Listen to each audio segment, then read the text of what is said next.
Item ಯಾವುದೇ ಇರಲಿ try ಮಾಡಿ ಆಚಿ ಚಿಕನ್ ಮಸಾಲಾ. ವರುಣನ ಅಬ್ಬರಕ್ಕೆ ಹಾವೇರಿ ಜಿಲ್ಲೆ ತತ್ತರಿಸಿ ಹೋಗ್ತಾ ಇದೆ.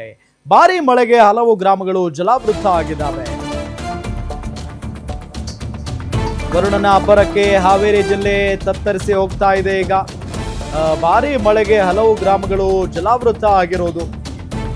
ಹಾವೇರಿ ತಾಲೂಕಿನ ಕನವಳ್ಳಿ ಗ್ರಾಮಕ್ಕೆ ನೀರು ನುಗ್ಗಿಬಿಟ್ಟಿದೆ. ನದಿಯಂತಾದ ರಸ್ತೆಗಳು ಸಂಚಾರ ಅಸ್ತವ್ಯಸ್ತವಾಗಿದೆ. ಭಾರಿ ನೀರು ನುಗ್ಗಿದ್ರಿಂದ, ಭಾರಿ ಪ್ರಮಾಣದಲ್ಲಿ ನೀರು ನುಗ್ಗಿದ್ರಿಂದ ಸಂಚಾರ ಬಂದ್ ಆಗಿದೆ. ವರುಣನ ಅಬ್ಬರಕ್ಕೆ ಜನಜೀವನ ಅಸ್ತವ್ಯಸ್ತವಾಗಿರೋದು. ಹಾವೇರಿ ಜಿಲ್ಲೆಯಲ್ಲಿ ಸಿಕ್ಕಾಪಟ್ಟೆ ಮಳೆ ಇದೆ. ಹವಾಮಾನ ಇಲಾಖೆಯ ಪ್ರಕಾರ ಉತ್ತರ ಕರ್ನಾಟಕ ಭಾಗದಲ್ಲಿ ಇನ್ನೂ 2-3 ದಿನಗಳ ಕಾಲ ಸಿಕ್ಕಾಪಟ್ಟೆ ಮಳೆ ಆಗುತ್ತಂತೆ. ಅದರಲ್ಲೂ ಹಾವೇರಿ ಮತ್ತು ಧಾರವಾಡ, ಬೆಳಗಾವಿ ಈ ಕಡೆ ಸಿಕ್ಕಾಪಟ್ಟೆ ಮಳೆ ಆಗುವಂತ ಸಾಧ್ಯತೆ ಇದೆ.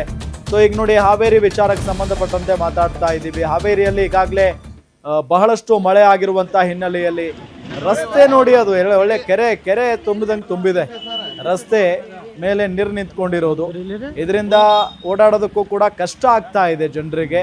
ಇನ್ನು ಈ ದನ ಕರುಗಳನ್ನ ಹೊರಗಡೆ ಮೇಯಿಸೋದಕ್ಕೆ, ಕರ್ಕೊಂಡು ಹೋಗೋದಕ್ಕೆ ಸಾಧ್ಯ ಆಗ್ತಾ ಇಲ್ಲ.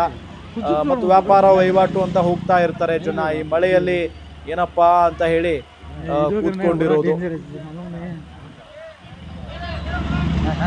गाली देगा